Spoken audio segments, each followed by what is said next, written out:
સુરત શહેર police commissioner Anupamsinh ગેહલોતના માર્ગદર્શન હેઠળ એસઓજીની ટીમે નાયબ પોલીસ કમિશનર નકુમ અને પીઆઈ સોનારાના માર્ગદર્શન હેઠળ ઓપરેશન રેમ્બો 2 હાથ ધરી શહેરમાં ઘાતક હથિયારો લઈને ફરતા અસામાજિક તત્વો સામે મોટી કાર્યવાહી કરી છે.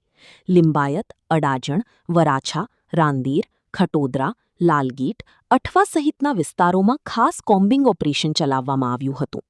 ચેકિંગ દરમિયાન ચપ્પુ, રેમ્બો છરો, ખંજર અને અન્ય ઘાતક હથિયારો સાથે કુલ 45 ઇસમોને ઝડપી પાડવામાં આવ્યા હતા. ઉપરાંત 4 તડીપાર આરોપીઓ અને 3 વોન્ટેડ આરોપીઓની ધરપકડ કરી કુલ 52 લોકો સામે કાયદેસરની કાર્યવાહી કરવામાં આવી છે. ઓપરેશન રેમ્બો 2 અંતર્ગત એસઓજીએ ગઈકાલે રાત્રે ખંજર, ગુપ્તી, રેમ્બો છરી, ચપ્પુ જેવા ઘાતક હથિયારો સાથે જે ફરતા હતા એવા 45 ઇસમોને ઝડપી પાડ્યા છે.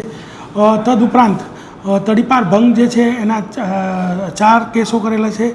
નાસ્તા ફરતા 3 આરોપી મળી આવ્યા છે. એમ ટોટલ 52 જે આરોપીઓ છે એને ઝડપી પાડ્યા છે. આ 52 આરોપીની અંદર તમામ પોલીસ સ્ટેશનની અંદરથી રાંદેર, લાલગેટ, અઠવા, વેસુ, વરાછા, અશ્વિની કુમાર એમ અલગ અલગ પોલીસ સ્ટેશનોમાંથી એને ઝડપવામાં આવે છે.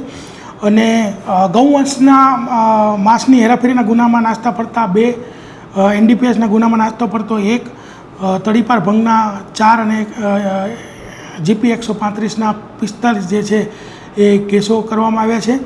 અને આવા જે કુખાર આરોપીઓ જાહેરમાં ફરતા હોય અને ભયનું વાતાવરણ ઊભું કરે અને ગુનાઓ ન આચરે એના માટે સમગ્ર શહેરમાં આ ડ્રાઈવ ચાલી રહી છે. અને ડ્રાઈવ અંતર્ગત એસઓજીએ ઓપરેશન રેમ્બો 2 અંતર્ગત આ તમામ ઇસમોને ઝડપીને કાયદેસર કાર્યવાહી કરેલ છે.